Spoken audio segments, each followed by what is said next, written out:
In today's video, I will show you how to report someone on Tinder. Maintaining a safe and respectful environment while swiping is incredibly important, and since Tinder handles millions of active users daily, their trust and safety team relies on community alerts to quickly filter out bad actors or spam. Whether you encountered a problematic message or spotted a fake profile, the platform makes it simple to flag issues securely and confidentially. Depending on where you run into the problem, you can handle it using two distinct pathways.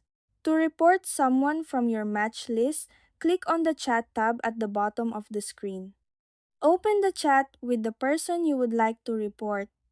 Then tap the three dots in the top right corner of the chat window and select Report. On the other hand, if you want to report profiles in Discovery before matching, go back to your main swipe tab and open the specific person's profile card.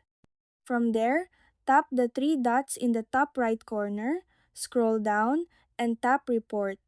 Once you have initiated the process through either method, follow the clear on-screen instructions to select the most accurate reason for the report and add any specific details that help explain what happened.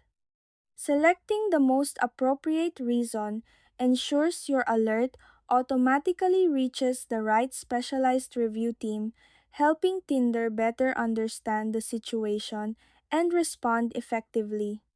Providing accurate details and context allows the safety moderators to address the issue thoroughly, investigate the account guidelines, and take the necessary steps to resolve it to keep the community secure.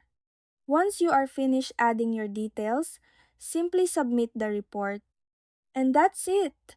That's how to report someone on Tinder.